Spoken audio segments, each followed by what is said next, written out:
Trash like you doesn't belong in first class. The words, sharp and venomous, sliced through the quiet hum of the cabin. Flight attendant Brittany Langford, her face a mask of righteous fury, punctuated the insult with a vicious slap across Elena Vargas's face. The crack echoed, a sound so sharp and ugly it seemed to suck the air out of the space. Elena's head snapped to the side, her cheek instantly erupting in a fiery sting.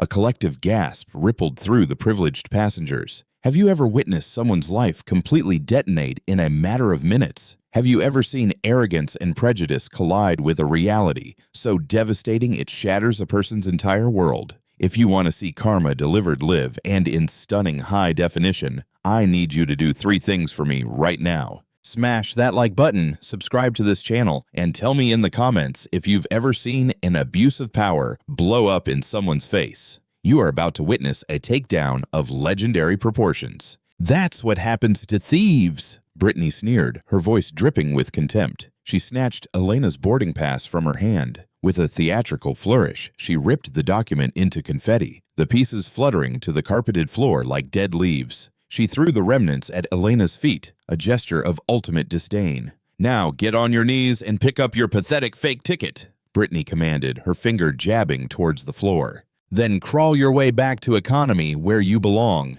The first-class cabin, a sanctuary of leather and champagne, fell into a tomb-like silence. Dozens of pairs of eyes belonging to men in tailored suits and women adorned with discreet jewelry were fixated on the drama. A sea of smartphones rose, their lenses like cold, unblinking eyes, all recording. They saw Elena standing frozen, dressed in a simple pair of faded jeans, a plain gray t-shirt, and sneakers that had clearly walked more miles on pavement than on airport carpeting. A brutal red handprint was already blooming against the dark skin of her cheek. A man in seat 3A whispered to his companion, just loud enough to be heard. Finally, it's about time. Someone handled these scammers with some authority. Elena remained standing, a pillar of stillness in the swirling vortex of hostility. The sting on her cheek was a grounding force, a focal point for the cold, calculating fury that was beginning to crystallize within her. She didn't kneel. She didn't even glance at the scattered paper fragments that represented her identity, her right to be in that very spot. The stark red imprint on her skin seemed to be a catalyst, a fuel source for Brittany's escalating rage. "Did you go deaf?"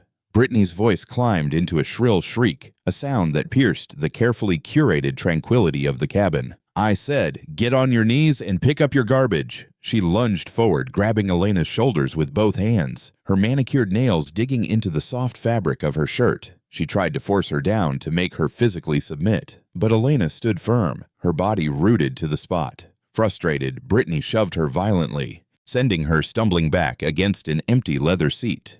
"You're only making this worse for yourself," Brittany snarled, her face inches from Elena's. She jabbed a finger hard into Elena's chest for emphasis. "Criminals like you always do."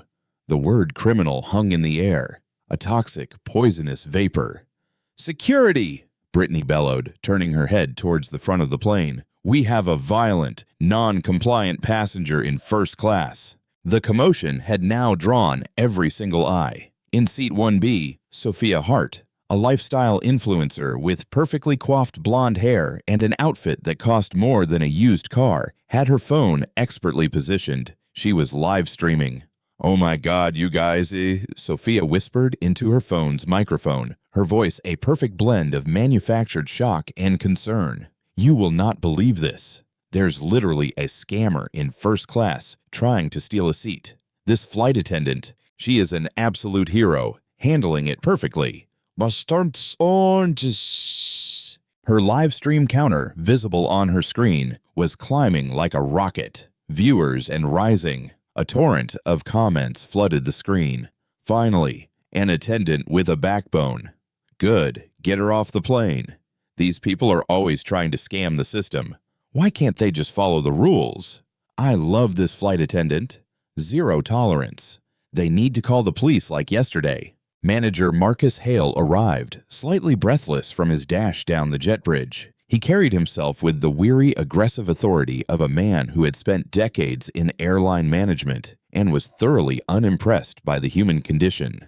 "What's the situation here, Brittany?" he asked, his gaze fixed on his employee. He didn't even acknowledge Elena, treating her as if she were a piece of luggage blocking the aisle. "Attempted seat fraud, sir," Brittany reported, her voice now filled with a self-important gravitas. She refused to produce any valid identification and became immediately combative and threatening when I attempted to verify her obviously forged ticket. Marcus finally deigned to look at Elena. His eyes did a slow, contemptuous scan, taking in every detail of her simple attire. Jeans with a small frayed tear at the knee that screamed financial hardship, a basic white t-shirt that likely came from a discount store rack, scuffed sneakers that had seen better days. His disgust was palpable. "Ma'am," he said, the word heavy with condescension, "I am going to need to see your boarding pass and a government-issued photo ID immediately. No more games."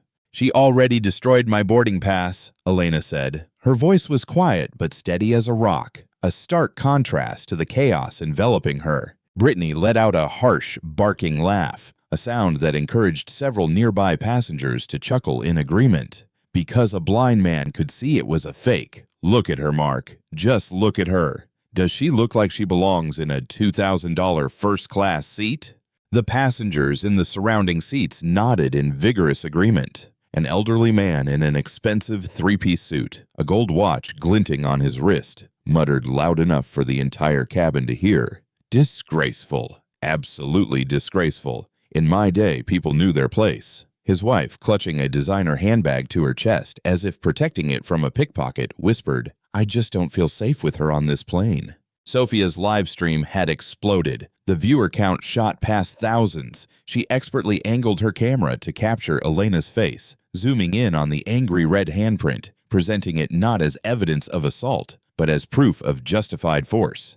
"The poor flight attendant is just trying to do her job, you guys," Sophia narrated with a synthetic sympathy. "Some people just have absolutely no shame, no respect for the rules." The comments were growing uglier, more vicious. "Typical entitled behavior. Should have called the cops already. Why are my flights always delayed by people like this? Ban her from the airline for life. Press charges for assaulting the flight attendant." Marcus, relishing the moment of authority, pulled out his official radio. "Ground control, this is Flight 815. Requesting immediate security response to Gate B12. We have a possible fraud and disorderly conduct situation in the first-class cabin." Slowly, deliberately, Elena reached into her worn leather messenger bag. As she moved, something metallic inside briefly caught the overhead light, the corner of what looked like an official badge or high-level credential. "Sir, if you'll just allow me to show you my—" "Keep your hands where I can see them," Marcus barked, his voice echoing with practiced aggression.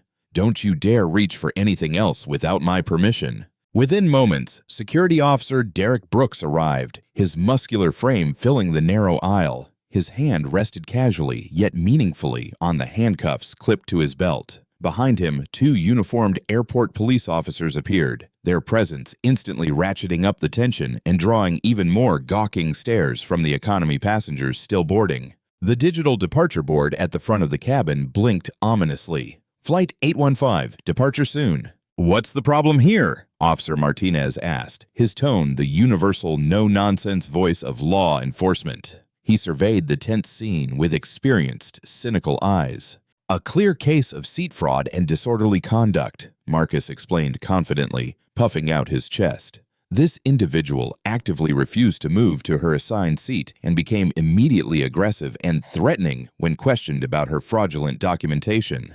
Officer Martinez turned his gaze on Elena, the suspicious, accusatory look cops reserve for suspected criminals. "Ma'am, do you have a valid government ID and a legitimate boarding pass for seat 2A in first class?" "She destroyed my boarding pass," Elena repeated, her voice still a beacon of calm in a sea of hysteria.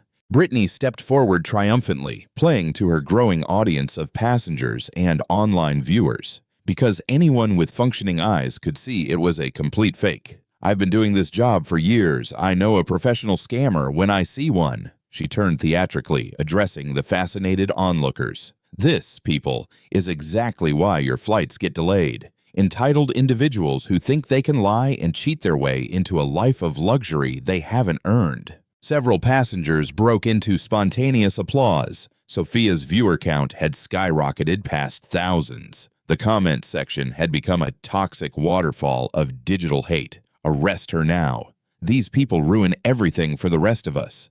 First-class fraud needs to trend nationwide. Sue her for the cost of the delay. I have a connection to make. The cockpit door swung open, and Captain Harlan Brooks emerged, drawn by the unprecedented commotion on his aircraft. He commanded automatic respect with his distinguished silver hair and a decorated uniform that broadcast decades of service. He took one sweeping look at the chaotic scene and shook his head in disgust. Ms. Langford is one of our most experienced and trusted flight attendants, he announced, his voice booming with authority. If Brittany says there's a serious problem, then there is a serious problem. Inside Elena's bag, her phone buzzed insistently, vibrating like an angry hornet. The screen lit up through the leather, showing a missed call. Board of Directors. She deliberately ignored it. Marcus's radio crackled. Mark, this is Lena Hart from Regional Management. I'm getting multiple alerts about a significant situation on Flight 855. I need a status report now. Marcus keyed his radio, speaking loud enough for the entire cabin to hear his decisive command. Completely under control, Lena. Standard fraud attempt. We're removing the individual as per company policy.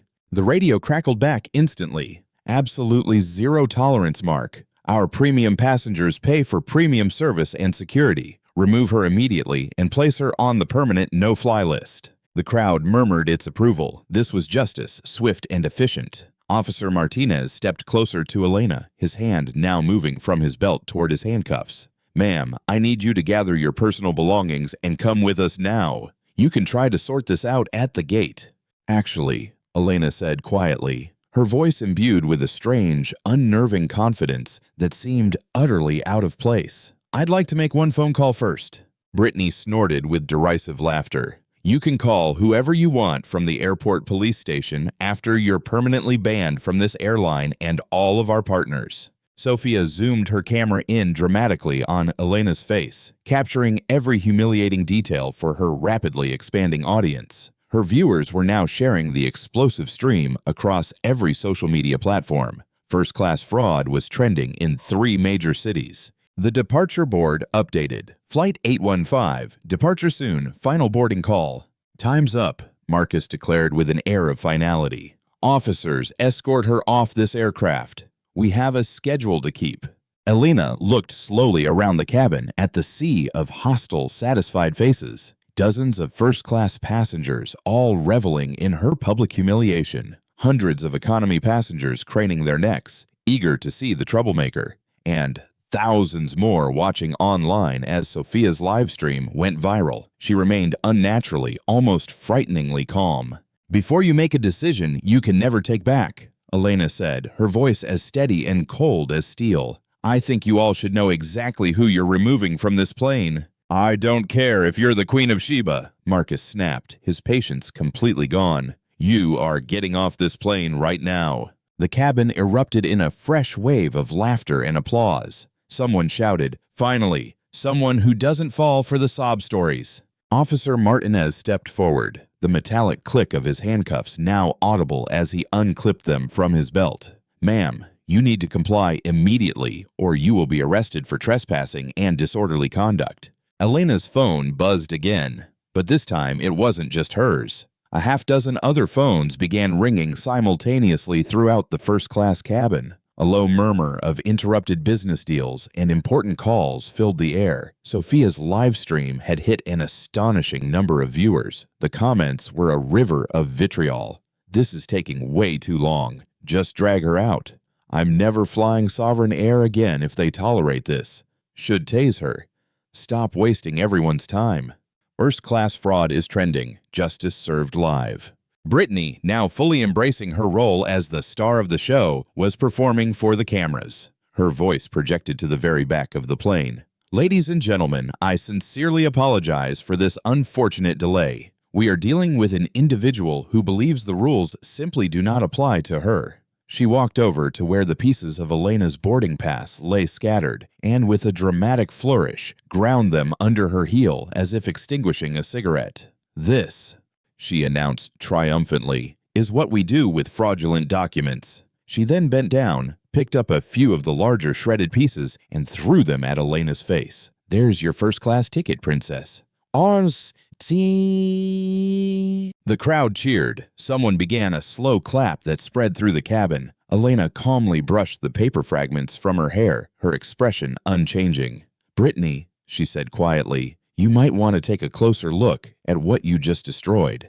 "Oh, I looked plenty," Brittany shrieked. A fake boarding pass doesn't get more real the longer you stare at it. But something in Elena's tone made her glance down at the largest fragment near her foot. Her face went pale as she made out a few partial letters printed in a distinctive font. "Platinum Executive." She quickly kicked the piece under a seat before anyone else could see it. Marcus's radio crackled again. "Mark, this is Lena. Corporate headquarters is calling an emergency meeting. Something about a massive social media situation on Flight 815. What is your status?" The live stream viewer count blasted past thousands. Sophia was now providing a running commentary like a sports announcer. "Okay, everyone. It looks like the airport police are finally going to make the arrest. It's about time. She's been holding up this entire flight with her lies and her entitlement." More and more passengers were now recording the scene being captured from a dozen different angles in a social media feeding frenzy. A new player arrived, the boarding gate supervisor, Amara Jones, looking flustered and concerned. "What is going on here? My phone is blowing up with calls from 3 different departments about a situation on this flight." Marcus immediately tried to take charge. "Routine fraud removal, Amara. Everything is under control."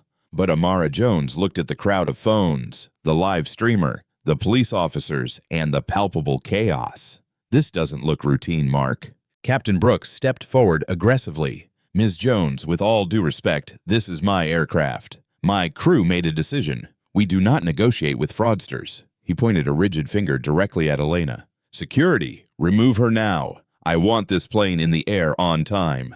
The pressure was immense, coming from all sides. Officer Martinez moved in, clearly preparing to make the arrest. "Last chance, ma'am. Come willingly or you'll be carried off in these." He held up the handcuffs. The digital clock showed departure soon. The ground crew outside the windows were making their final preparations. The remaining passengers boarding behind the police were creating a bottleneck, a wall of curious onlookers. Sophia's phone battery was flashing red, but she kept streaming. "Oh my God, you guys, this is like watching live justice. I can't believe how entitled some people are." The comments were getting more explicitly racist by the minute. "Of course, it's one of them. This is why we can't have nice things. Should be illegal to waste everyone's time like this. Press all the charges. All. Make an example of her." Brittany, drunk on her power, now took to the plane's intercom system. "Ladies and gentlemen, this is your senior flight attendant, Brittany Langford. We apologize for the delay, which is being caused by a passenger attempting to use fraudulent documents to access first-class seating. The situation is being resolved by law enforcement." Her voice echoed through the entire aircraft, reaching all the passengers. The reaction was immediate and overwhelming. A chorus of angry shouts erupted from the economy cabin. "Just get her off. We're going to miss our connections. Why don't these people ever follow the rules?" Elena's messenger bag was now slightly open, revealing glimpses of official-looking documents and credentials inside. But in the chaos, no one was paying attention to details. They were all consumed by the drama. "Ma'am, you're under arrest for trespassing and disorderly conduct," Officer Martinez stated, his decision made. He reached for Elena's arm. At that exact moment, Lena Hart's voice crackled over Marcus's radio again, but this time her tone was completely different. It was urgent, almost panicked. "Mark, I need you to stop everything you are doing. I repeat, stop everything. Do not remove that passenger. Corporate is in an emergency session about this specific flight. Something about—" Marcus quickly turned down the volume, but several passengers had heard the transmission. "What did she say?" someone asked. "Did she say don't remove her?" Marcus waved a dismissive hand. "Radio malfunction. Interference from the tower." But Amara Jones had heard it too, and she stepped closer to him. "Mark, maybe we should wait for clarification from—" "No waiting," Captain Brooks interrupted, his voice like granite. "My flight, my schedule, my decision. Officers, arrest her now." The crowd was a powder keg. Thousands of people were watching online. Hundreds of passengers on the plane were demanding action. The pressure was unbearable. Elena looked around at the sea of hostile faces, the recording phones, the approaching handcuffs, and the utter chaos that had erupted around her. Then she did something no one expected. She smiled. It wasn't a defeated smile or a nervous smile. It was a smile of supreme, chilling confidence. A smile that said she knew something that nobody else did. "Officer Martinez," she said calmly, "before you arrest me, would you mind if I showed you something from my bag?" "No!" Brittany screamed, her voice cracking with hysteria. "She's trying to distract you. She probably has a weapon." A collective gasp went through the crowd. Passengers recoiled. "Ma'am, keep your hands visible," Martinez ordered, his own hand now moving instinctively towards his service weapon. "I understand your caution, officer," Elena replied, her voice impossibly serene. "But I have a feeling that once you see what's in here, this entire situation is going to look very, very different." The departure countdown continued. Sophia's live stream audience had surged to tens of thousands of viewers, all on the edge of their seats, waiting to see how this explosive confrontation would end. And Elena Vargas was about to show them something that would change everything. "Okay, we have to pause right here. The world is about to turn upside down for every single person on this plane. If you are loving this epic takedown, you need to hit that subscribe button right now because you will not want to miss what happens next. This is justice served in real time." Elena reached slowly into her messenger bag, every eye in the cabin following her hand. Officer Martinez kept his own hand poised near his weapon, his knuckles white. The air was thick with a tension you could taste. She withdrew a worn black leather portfolio, the kind that had clearly seen years of use in high-stakes meetings. "Ma'am, no sudden movements," Martinez warned, his voice tight. With deliberate, almost theatrical calm, Elena opened the portfolio. The first item she revealed was a laminated ID badge. It caught the overhead cabin lights, reflecting a holographic seal of authenticity. From several feet away, Amara Jones, the gate supervisor, squinted trying to read the small print. As the words came into focus, every drop of color drained from her face. "Oh my God," she whispered, a sound barely audible over the hum of the auxiliary power unit. The badge read in bold official lettering, "Elena Vargas, Chief Executive Officer, Sovereign Air." Brittany's triumphant sneer froze on her face, cracking like cheap plaster.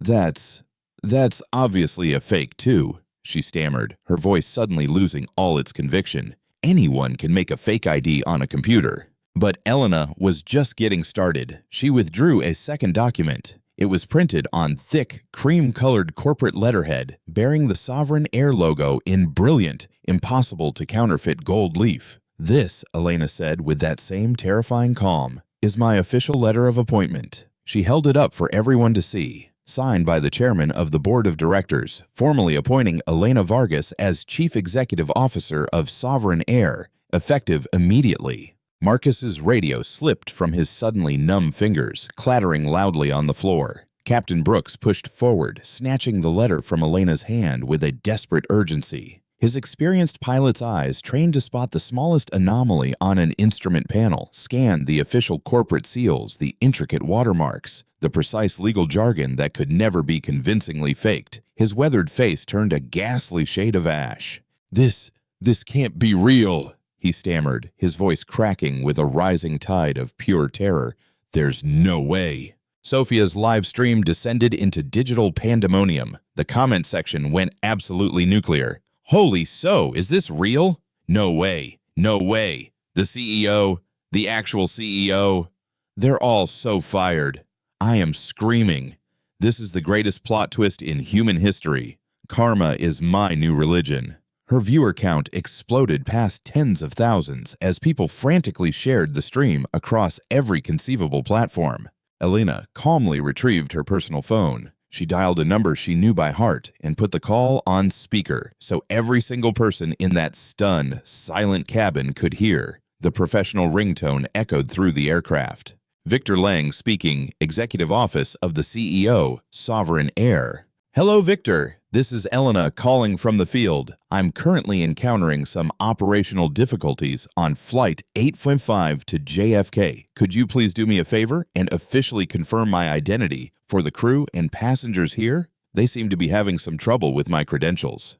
There was a brief, professional pause on the other end. Of course, Ms. Vargas. Ladies and gentlemen, you are speaking with Elena Vargas, the Chief Executive Officer of Sovereign Air, officially appointed by the Board of Directors. She is traveling today for tomorrow's quarterly board meeting at our corporate headquarters in New York. The silence that followed was absolute. It was so profound you could hear the blood pounding in your own ears. Brittany's face had transitioned from pale to a sickly, nauseous green. She began backing away from Elena step by agonizing step, as if Elena had suddenly become radioactive. I didn't know, Ms. Vargas," she whimpered. "I had no idea. Please, you have to understand." "Wait, you slapped the CEO?" Officer Martinez stared at Brittany in utter horror, his professional composure finally cracking. "You physically assaulted the head of the entire company." Marcus was now on his hands and knees, frantically fumbling for his radio, his hands shaking so violently he could barely grip it. Elena withdrew yet another document from her portfolio. This one was thicker, bound with multiple legal seals and covered in executive signatures. "This is my personal stock ownership certificate," she explained, her voice as even as a frozen lake. "It officially documents that I personally own a significant percentage of Sovereign Air. That makes me the second largest individual shareholder in the company, behind only the founding family's trust." She paused, letting the staggering weight of that information crush them. "In other words, I don't just work for this airline. I own a significant controlling piece of this airline." Captain Brooks was now reading the appointment letter over and over, as if staring at it long enough would magically change the words. But the corporate seals were real. The signatures were original. The legal language was ironclad. "Ms. Vargas," he began, his voice trembling with a terror he'd never felt, not even in the worst storms over the Atlantic. We had no idea." "Of course, you had no idea," Elena replied, her voice now laced with ice, "because not a single one of you bothered to ask a question or verify a single piece of information. You saw faded jeans and old sneakers, and you immediately assumed I was a criminal trying to scam you." Sophia's live stream had become a global phenomenon. The viewer count blasted past tens of thousands. The CEO reveal was now trending nationally, completely eclipsing the earlier first-class fraud narrative. Comments poured in from around the world. "This is the greatest revenge story ever told. Karma is real and she is beautiful.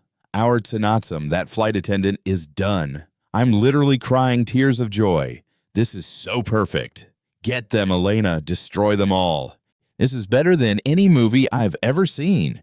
Audience." But Elena wasn't finished. She reached into her portfolio one last time and withdrew a thick manila folder marked in red. "Confidential, Board of Directors eyes only, discrimination investigation." "There's something else everyone in this cabin needs to know," Elena said, her voice dropping to a low, dangerous register. She opened the folder, revealing dozens of official documents, color photographs, detailed incident reports, and sworn legal affidavits. This folder contains the complete documentation of dozens of separate discrimination complaints filed against this specific flight crew over the past stretch of time. A collective gasp of shock and horror swept through the passengers. "Dozens of documented incidents," Elena continued, "of passengers being mistreated, harassed, and discriminated against based on their race, their religion, their gender, their sexual orientation, or simply their economic appearance. All incidents involving the exact same flight attendant, the exact same manager, and the exact same captain standing before you now." She held up a color photograph that made Brittany stumble backward as if she'd been physically struck. "Here is a photo of Brittany Langford deliberately refusing to serve a meal to a Muslim passenger during Ramadan, claiming it was against company policy. Here is documented evidence of Marcus Hale removing an entire Hispanic family from first class because their children were allegedly too loud, despite multiple white families with louder children being allowed to remain. And here," she said, holding up a transcript, "is recorded testimony of Captain Brooks making sexually inappropriate comments about the clothing and appearance of female passengers." Marcus was now frantically trying to reach Lena Hart. Lena, please respond. We have a code red, a catastrophic situation. The passenger, she's... Oh dear God in heaven. Elena's personal phone rang with an official multi-line tone. She answered it on speaker for maximum impact. Elena, this is Derek Brooks, chairman of the board. I just received an urgent alert about a serious incident involving you on one of our aircraft. Are you safe? Are you unharmed? The chairman of the board, the single most powerful person in the entire company. I'm physically fine, Derek, Elena replied, but we have an urgent need to discuss some extremely serious violations of federal policy that are happening in real time on Flight 815, all being broadcast live to tens of thousands of witnesses. I'm watching the live stream right now, Elena, along with half the country and several other board members. The entire board is convening for an emergency session. I am personally and professionally devastated that this happened to you. Brittany had started to cry. Not tears of remorse, but tears of pure, unadulterated terror as the full, crushing reality of her situation came into focus. Her career wasn't just over. It was annihilated. Please, I'm begging you. She sobbed desperately. Ms. Vargas, I honestly didn't know. I was just trying to do my job. I have a family, a mortgage, medical bills. Your job, Elena replied, her words precise and devastating, is to treat every single passenger with dignity and respect, not just the ones who look like they can afford it. Marcus's radio finally connected. Mark, whatever you're doing, stop. That passenger is Elena Vargas. She's our CEO. The entire board is watching you on a live stream. You have just created the single biggest public relations disaster in the history of this industry. It was far, far too late. Officer Martinez carefully clipped his handcuffs back onto his belt and took a respectful step away from Elena. Ms. Vargas, I sincerely apologize for this misunderstanding. This situation was clearly misrepresented to us. No, officer, Elena said, her authority now absolute and unwavering. This was not a misunderstanding. This was systematic institutional discrimination based entirely on racial profiling and classist prejudice. She turned deliberately to face Sophia's live streaming camera, speaking now to her global audience. My name is Elena Vargas. I am the CEO of Sovereign Air, and for the past stretch of time, I have been conducting unannounced passenger experience audits by flying anonymously on our own flights, specifically to identify problems exactly like this one. The live stream audience erupted, tens of thousands of viewers and climbing. Today, Elena continued, her eyes burning with intensity. I discovered that some of our employees believe it is acceptable to treat our customers like criminals based solely on the color of their skin and the clothes they wear. That discrimination and that behavior ends today. It ends right now. Captain Brooks was frantically scrolling through corporate policy manuals on his phone, desperately trying to calculate the magnitude of the trouble he was in. The answer was simple: career ending. Brittany had collapsed into an empty seat, her body racked with uncontrollable sobs as she mourned the life she had just destroyed. Marcus kept repeating like a broken mantra, "This can't be happening. This just can't be happening." But Elena Vargas had one final devastating revelation. She pulled out her phone and displayed the screen directly to Sophia's camera for the entire world to see. I have also been continuously recording high-definition audio of this entire interaction from the moment I stepped on this plane. Every discriminatory slur, every prejudiced assumption, every single violation of federal civil rights law, all of it documented with perfect, legally admissible clarity. The recording app on her screen clearly showed a long stretch of uninterrupted audio evidence. Sophia's live stream hit tens of thousands of viewers as people around the world watched the most spectacular reversal of fortune in modern history unfold in real time. And Elena Vargas was just getting started. Elena stood calmly at the epicenter of the chaos she had unleashed, a queen surveying the ruins of her enemies' careers. Her phone was a constant vibration of incoming calls. Corporate headquarters, the board of directors, the legal department. She ignored them all. Since we're all here, Elena said, her voice cutting through the tension with the quiet authority of someone accustomed to absolute command, let's discuss some specific numbers. She opened her portfolio to a section marked Financial Impact Analysis. Sovereign Air generated tens of billions in revenue last year. Our profit margins are razor thin. Every lawsuit, every public relations disaster directly impacts shareholder value. Marcus was still on the floor, fumbling with his radio, sweat beading on his forehead, despite the cool cabin air. Elena continued with the cold precision of a surgeon. Discrimination lawsuits in this industry cost an average of millions per incident. That's before we even talk about punitive damages and regulatory fines. She paused, letting the number hang in the air like a guillotine. Sophia's live stream audience hit even higher numbers. Social media incidents of this magnitude, she went on, typically reduce a company's stock value by an average of several percent within the first day. Based on our current market capitalization, that represents a loss of hundreds of millions. Captain Brooks' face went gray as he watched his pension, his retirement, his entire life's work evaporate in real time. Elena withdrew another document, this one bearing the official seals of the Department of Transportation and the Federal Aviation Administration. Under Federal Aviation Regulation, the Air Carrier Access Act, and Title VII of the Civil Rights Act, what occurred here today constitutes multiple federal violations, each carrying potential criminal charges. Brittany looked up from her sobbing, her eyes wide with a fresh wave of terror. Criminal charges! Physical assault of a passenger. Elena ticked off the list. Willful destruction of a valid travel document. Discrimination based on race and perceived economic status. Filing a false report with law enforcement. Each violation carries a potential sentence of up to years in federal prison. Officer Martinez shifted uncomfortably. Ms. Vargas, if you wish to press charges... We'll get to that, Elena said. First, I want everyone to understand the cost of systematic prejudice. She produced her final, most damning document. Confidential Discrimination Audit, Sovereign Air Flight Operations, Analysis. This report documents not just the dozens of incidents involving this crew, but patterns of discrimination across our entire domestic network. Elena opened the report to a page filled with devastating charts and statistics. Marcus's radio finally slipped from his nerveless fingers again. Our internal investigation found that passengers of color are hundreds of percent more likely to be questioned about the validity of their tickets. They are hundreds of percent more likely to be asked for secondary forms of identification. And they are hundreds of percent more likely to be removed from a flight for disruptive behavior. Despite identical conduct from white passengers being tolerated or ignored. The